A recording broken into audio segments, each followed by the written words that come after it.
The book of Zephaniah. जफनिया के बाद हग्गई। हग्गई के पुस्तक में जाएंगे बाइबल को खोलकर, और दूसरा अध्याय वचन 6 को पढ़ेंगे। 2 का 6। जी सर। क्योंकि सेनाओं का यहोवा यह कहता है, अब थोड़ी ही देर बाकी है कि मैं आकाश और पृथ्वी और समुद्र और स्थल सबको जगजीवन कुमार, कपित जगजीवन कुमार, करूंगा। रुको रुको रुको रुको, 5वां वचन को पढ़ो, 5वां। जी सर। तुम्हारे मिस्र से निकलने के समय जो वाचा मैंने तुमसे बांधी थी, उसी वाचा के अनुसार मेरा आत्मा तुम्हारे बीच में बना है, इसलिए तुम मत डरो। आमीन। मेरे आत्मा तुम्हारे बीच में ठहरा है। पिता परमेश्वर, धन्यवाद के साथ जय जयकार करते हुए प्रार्थना करते हैं सुबह की वेला। जितने हमारे भाई बहन आज हमारे साथ तेरे उपस्थित में हैं, और जितने नहीं आ पाए, उन सबको, जहां कहां भी हो, उन सबको स्मरण में लेते हुए आशीष बरकतों के लिए प्रार्थना करते हैं उन सब के लिए। और आज जो प्रार्थना किया गया है, वो सारे प्रार्थना कबूल कर, और आज से लेकर जवाब देते हुए हमें आशीष दे। आज की सेवा शुरुआती प्रार्थना के साथ भजन गाते हुए, तेरे वचनों को पवित्र कलाम में से पढ़ते हुए प्रार्थना करते, और तेरे संदेश को तेरी ओर से सुनने के लिए हम सब तैयार हैं। हमसे बातचीत कर परमेश्वर, हमसे बोल, हमको सिखाओ, हमें धीरज, शक्ति, सामर्थ्य दे परमेश्वर, ताकि हमारे सफर में, हमारी यात्रा में, विश्वासी यात्रा में हम आगे बढ़े, और कई क्लेशों को सहने की शक्ति हमें मिले।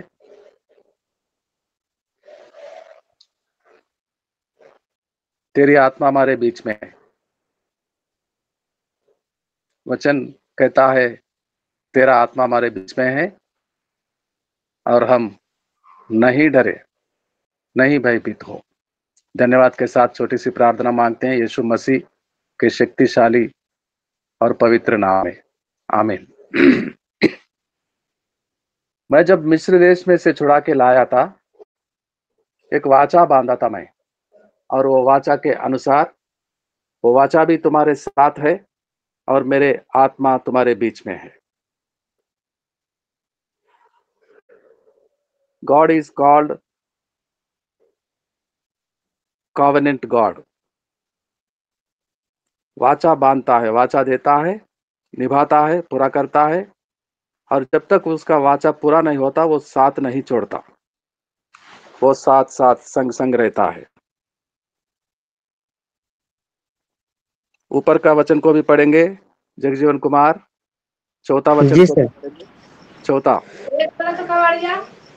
चौथी तो भी अब यहोवा की यह वाणी है, हे जरुब्बाबेल या बांध, और हे यासोदाक के पुत्र यहोशू महायाजक हियाब बांध, और यहोवा की यह भी वाणी है कि हे देश के सब लोगों, हियाब बांध कर काम करो, क्योंकि मैं तुम्हारे संग हूँ। सेनाओं के यहोवा की यह वाणी है।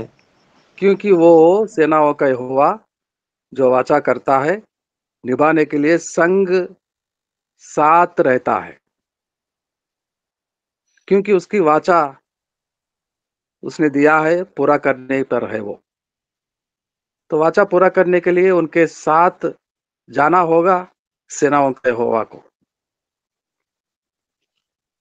और वो साथ रहता है।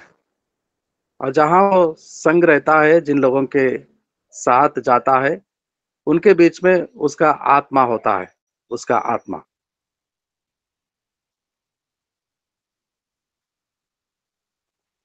और बाकी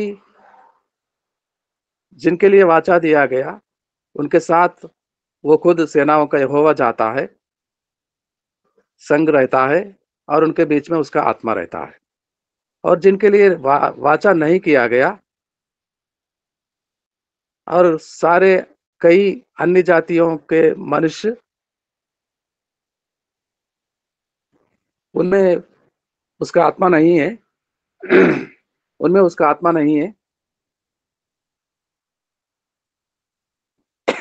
जो मिट्टी को अपने हाथों में लेकर नर और नारी को बना रहा था। परमेश्वर नर को बनाया, उसके स्वरूप को दिया,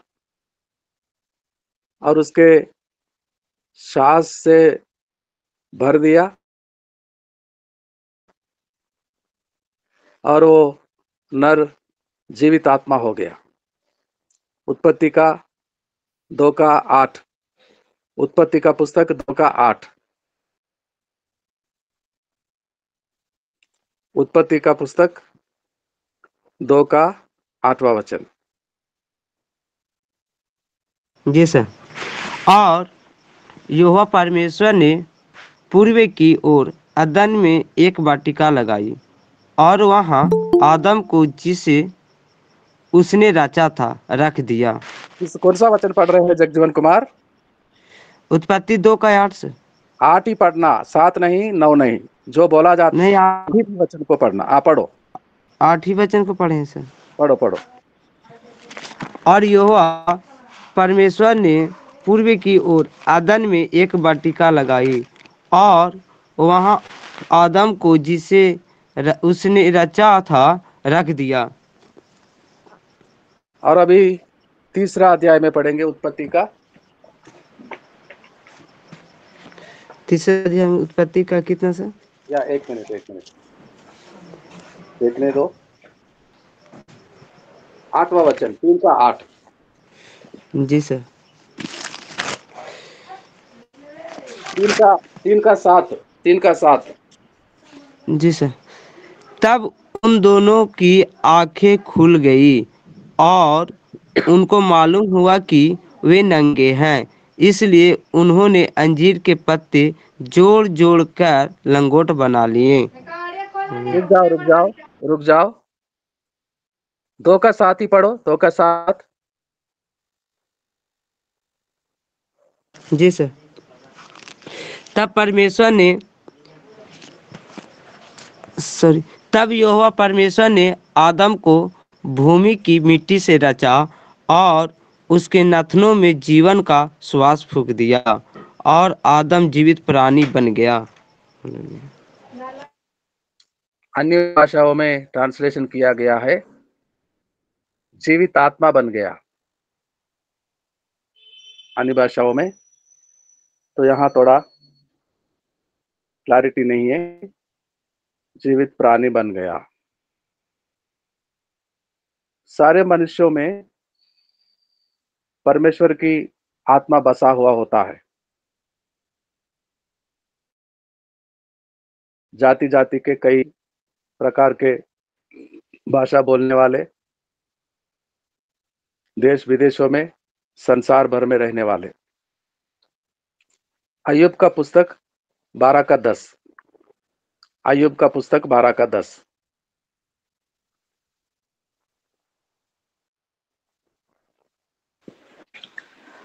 उसने हाथ में एक एक जीवधारी का प्राण और एक एक देहधारी मनुष्यों की आत्मा भी रहती है। आमीन आमीन।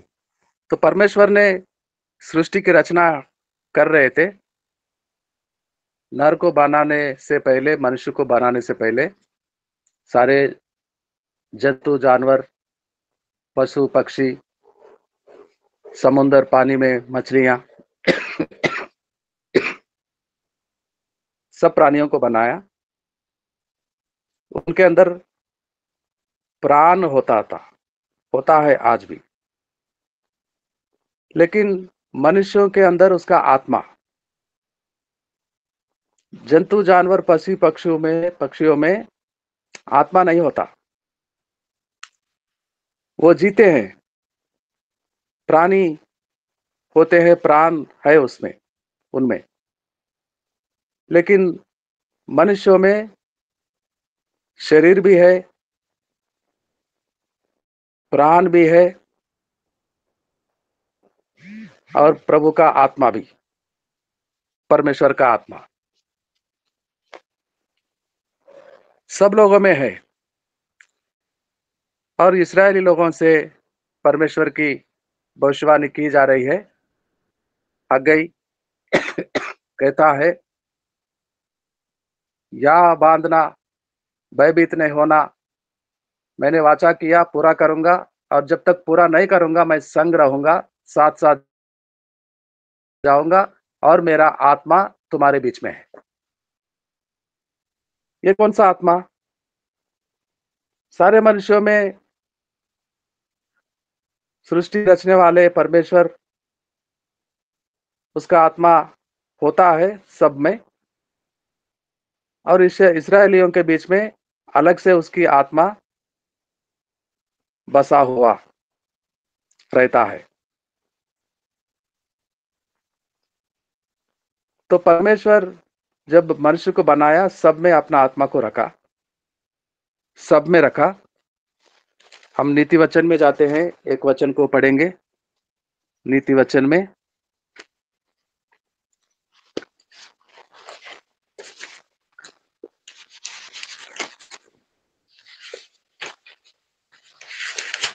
बाईसवां अध्याय, नीति वचन 22 में जाएंगे।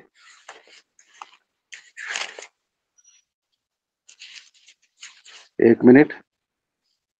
20 का 21, 20 का 27, नीति वचन 20 का 27। जी सर। मनुष्य की और मनुष्य की आत्मा परमेश्वर का दीपक है, वह मन की सब बातों को है। आमीन। मनुष्य के सब बातों को क्या है? फिर से पढ़िए। मनुष्य की आत्मा परमेश्वर का दीपक है, वह मन की सब बातों को खोज करता है। हाँ, मनुष्य की आत्मा वो दीपक है जो रचना किया, बनाया और उसके आत्मा को रखा दीपक के समान। मनुष्य इजरायली हो या गैर इजरायली, अन्य जाति, हम भारत वाले, नेपाली लोग, चाइना के लोग, पाकिस्तान के लोग, और दूर दूर के दुनिया के कोने कोने तक जहां कहां बसे हुए सब लोगों में उसका आत्मा है, दीपक के समान जलता रहता है, मन के बातों को खोजता है, अच्छा बुरा का ज्ञान देता है।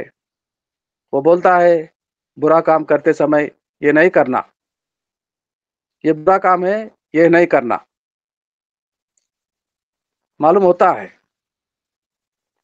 वो रोशनी देता रहता है। दीपक है वो तो जलेगा, रोशनी तो देगा। लेकिन मनुष्य इतना कठिन हो जाता है, नहीं मानते, आत्मा का बोली नहीं सुनते, और बार बार वो गलत काम करते रहते हैं जो परमेश्वर से अलग कर देता है, बुरा करने से, आज्ञा का पालन नहीं करने से, व्यवस्था को तोड़ने से। आज्ञा का पालन नहीं करना ही तो पाप है, और पाप करने वाले सब अलग हो जाते हैं। और उनमें आत्मा है, दीपक है, जलता है, और वो दीपक उसकी योजना के अनुसार सुसमाचार के साथ उसका इकलौता पुत्र को भेजा है रोशनी बनकर। वो रोशनी मनुष्यों के अंदर वाली जल रही है वो दीपक को आकर्षित करता है। आज नहीं तो कल हर कोई आकर्षित हो जाता है और प्रभु यीशु मसीह को उद्धारकर्ता अपना प्रभु मानते हैं, विश्वास रखते हैं, क्योंकि उनके अंदर वो आत्मा है और वो महान आत्मा, वो महान रोशनी स्वर्गलोक से उतर आया है सब मनुष्यों को अपने पास खींचने के लिए, आकर्षित करने के लिए। तो हर कोई एक ना दिन घुटना टेकेगा, हर कोई अपने मुख से बोलेगा, अपने जुबान से बोलेगा, यीशु मसीह मेरा मसीह है, मेरा मेरा प्रभु है, मेरा उद्धार करता। Jesus is Lord for all the Mankind. सारे लोगों का, धरती का वो प्रभु है। तो जब तक वो मेरा अपना प्रभु नहीं बनेगा तो मुझे कैसे मालूम होगा वो प्रभु है, वो दयालु है, प्रेमी है, प्रेम करता है लोगों से, अपना लहू बहाता है। जब तक मैं नहीं मानूंगा, मैं स्वीकारता नहीं, मैं उसका नहीं हो जाता, वो मेरा अपना प्रभु नहीं बन जाता, तो मुझे मालूम नहीं होगा। और ये मालूम करने के लिए सबको आज नहीं तो कल उस महान रोशनी के पास आकर्षित होना ही पड़ेगा, होके रहेंगे। जो मनुष्यों में उसका दीपक आज भी जलता होगा, उसका आत्मा है हर मनुष्यों में, तो वो खींच लेगा। और यही करने के लिए यीशु मसीह आया है। एक एक को खोज खोज कर जाता है और आकर्षित करता है, अपने पास बुलाता है और पिता परमेश्वर के बेटा बेटी बनाता है, संतान बनाता है। और अब ये यीशु मसीह के सुसमाचार सुनते हमें वो वरदान मिलता है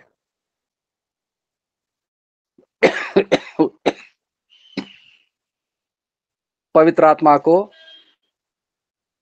हमें देता है। वो यीशु ने कहकर गया, जब तक ऊपर से शक्ति उंडेला नहीं जाता, पवित्र आत्मा नहीं उतरता, तब तक प्रार्थना में बने रहो। और जब तुम शक्ति पाओगे, पवित्र आत्मा से भर दिया जाओगे, यरूशलेम में, यहूदिया में, समरिया में, गलील में और दुनिया के कोने कोने में जाओगे और मेरा गवाह बनोगे। शक्ति पाने के बाद, पवित्र आत्मा को पाने के बाद। पहले से जब बनाया था मनुष्यों को, पहले से सब में उसका आत्मा है, यानी कि उस महान खुदा परमेश्वर का एजेंट बनकर हमारे अंदर एक दीपक जलता है और वो सुसमाचार को सुनते ही आकर्षित हो जाते हैं और कबूल करते हैं यीशु मसीह को उद्धार करता अपना प्रभु। और वो वरदान हमें मिलता है, पवित्र आत्मा हमें मिलता है। प्रेरितों के काम 2:38, प्रेरितों के काम 2:38, 2:38 from the book of acts. प्रेरितों के काम अध्याय 2 और 2:38। जी सर। पतरस ने उनसे कहा, मन फिराओ और तुम में से हर एक अपने अपने पापों की क्षमा के लिए यीशु मसीह के नाम से बपतिस्मा ले, तो तुम पवित्र आत्मा का दान पाओगे। पवित्र आत्मा का दान, पवित्र आत्मा का दान, holy spirit as a gift. क्योंकि यीशु मसीह को हमने उद्धारकर्ता मान लिया और अपने पापों के प्रति पश्चाताप किया, मन फिरा लिया हमने। मन फिराने का मतलब क्या है? फिर से बोलना पड़ेगा, फिर से कहना पड़ेगा। तो पहले कामों को करते थे, अभी आगे से वो नहीं करेंगे। मन फिराने का मतलब होता है जो पहले करते थे अब आगे से नहीं करेंगे। अब वही करेंगे जो यहाँ पर पवित्र आत्मा हमें सिखाएगा, जो वरदान हमें मिल रहा है यहाँ पर मन फिराकर पापों को क्षमा पाने के लिए यीशु मसीह के नाम को लेते हुए बपतिस्मा लिए हैं, उद्धार को पाए हैं, और वो दान हमें मिला है, वो दान। और ये सबके लिए है, ये सबके लिए है। जगजीवन कुमार के लिए भी है, पास्टर सुरेंद्र कुमार जी के लिए भी है, और सारे भाई बहनों के लिए, सबके लिए है। और कभी कभी मेरे मित्रों, मेरे भाई बहन, मुझे बोलते हुए कहते हुए दुख होता है, लेकिन परमेश्वर का वचन है, हमें लेना ही होगा। कभी कभी छोड़ भी जाता है वो दान, मिला है पवित्र आत्मा हमें, लेकिन कभी कभी छोड़ जाता है। क्यों छोड़ता है? क्यों छोड़ता है? क्योंकि हम उसके साथ नहीं जाते, उसके बातों को, उसके कहना नहीं मानते, नहीं सुनते उसको, और वो काम करते जो उसको नहीं बाता, जो वो नहीं चाहता। तो वो छोड़ जाता है। तो क्या होगा? तो क्या होगा? तो दान मिला है, पवित्र आत्मा मन फिरा लिए है हमने, उद्धार को पाए, बपतिस्मा भी लिए, लेकिन वो छोड़ कर गया, वो हमारे साथ रही, वो हमारे साथ नहीं। क्या होगा फिर? ऐसा ही हुआ था एक राजा के जीवन में। छोड़ गया था पवित्र आत्मा, और वो आकर गिड़गिड़ाता है, आंसू बहाता है,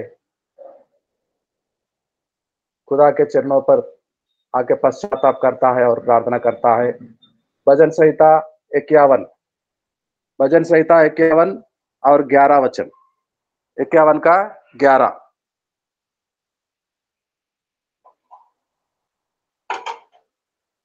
जी सर।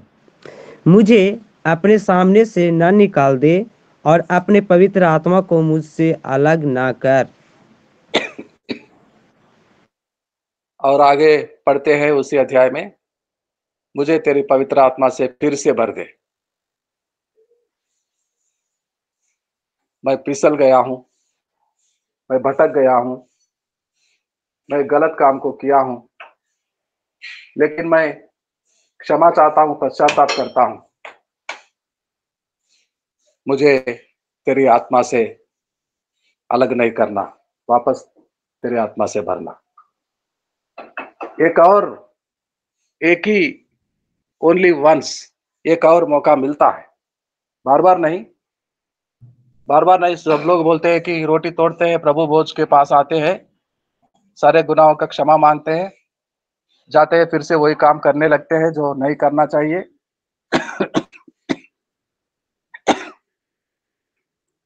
और ऐसा समझते हैं फिर से जाएंगे प्रभु भोज के समय, फिर क्षमा मांगेंगे, वो दयालु है, क्षमा करते, क्षमा करने का तो वो उसका काम है, दयालु है, क्षमा करना पड़ेगा उसको, क्यों नहीं करेगा, क्षमा करेगा। और ये आदत होता है, ऐसा नहीं होता, मौका बार बार नहीं मिलेगा। एक व्यक्ति, मैं जानता हूं उसको, वो दूर जाता है काम करने के लिए, और महीने में एक बार अपना गांव आता है, चर्च में जाता है, कलीसिया में रोटी तोड़ने के लिए, प्रभु भोज में शामिल होने के लिए, और यही आदत हुआ था उसको। मैंने भी समझाया, कई लोगों ने, प्रभु के दास प्रार्थना कर रहे थे, बोले थे भाई ऐसा नहीं करते, बार बार क्यों करते हो गलत कामों को, छोड़ दो। वो छोड़ता ही नहीं था, यहाँ आता था, आंसू बहाता था, क्षमा मांगता था, और रोटी तोड़ता था, प्रभु भोज में शामिल होता, खाता, प्रभु को लहू को लेता, पीता, और वापस वही काम करता जाके, पहले जो करते थे। आदत हो गया था। अब एक बार गया तो आ रहा था वापस कलेसिया में, अपने गांव परिवार में, और आते आते आते आते उसका बस का एक्सीडेंट हुआ।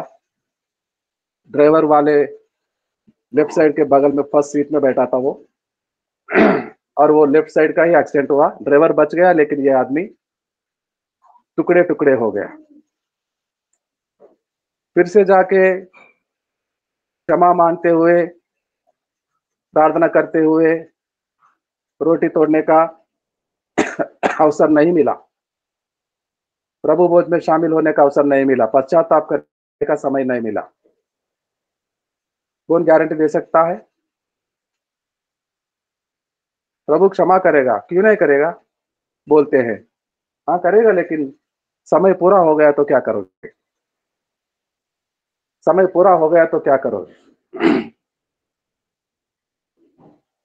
दाऊद आता है, पश्चाताप करता है, तेरे पवित्र आत्मा से मुझसे फिर से भर दे परमेश्वर, तेरी उपस्थिति में से नहीं निकालना और तेरे आत्मा से नहीं अलग करना। और जो प्रभु के आत्मा से, दान से भरे होते हैं और आत्मा के अनुसार चलते हैं, वही परमेश्वर के संतान बनते हैं। रोमियो के पत्री 8:14, रोमियो का पत्री 8:14।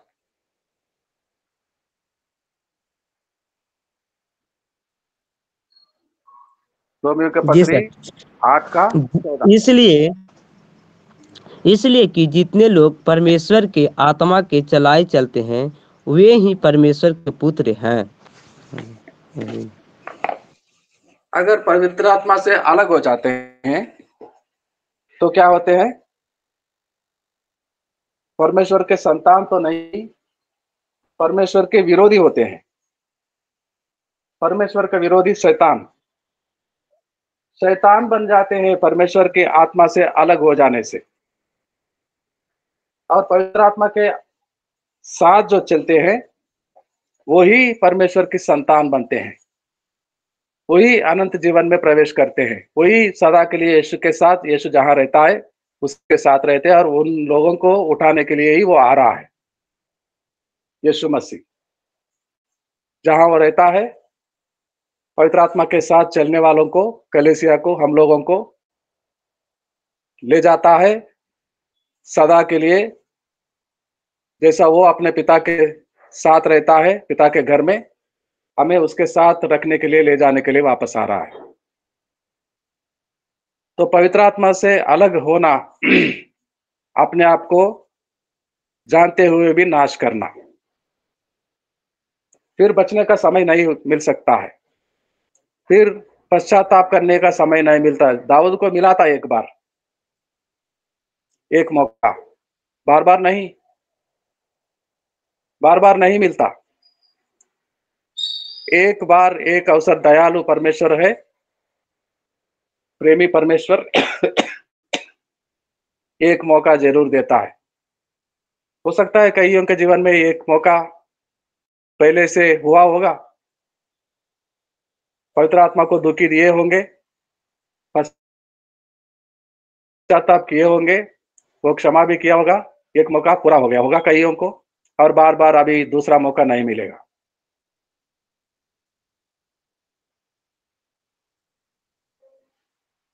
पवित्र आत्मा के साथ उसका वाचा है, मैं भेजूंगा सहायक पवित्र आत्मा को, जो तुम्हारा साथ रहेगा हमेशा, जब तक मैं वापस नहीं आऊंगा तब तक। वाचा भी है और वो खुद भी संग है, जैसे हग्गई में पड़ा और उसकी आत्मा हमारे बीच में है। यीशु का वाचा है हमारे साथ, यीशु भी हमारे संग है। जाओ दुनिया के कोने कोने, जगत के अंत तक मैं तुम्हारे साथ जाऊंगा। वाचा भी है, वो साथ भी है, उसकी आत्मा हमारे बीच में है। हम भयभीत ना हो, डरे नहीं, जटे रहे, खड़े रहे, धीरज के साथ आगे बढ़े, पीछे मुड़कर नहीं देखे। अलग हो जाएंगे, अलग होने से फिर से मौका शायद नहीं मिल सकता। प्रभु इस वचनों से हमें ताकत और शक्ति, धीरज दे, हम भी भयभीत ना हो, हम भी पवित्र आत्मा के साथ चले। परमेश्वर हमको आशीष दे। आइए आखिरी प्रार्थना करेंगे कोई। क्लोजिंग प्रेयर करेंगे।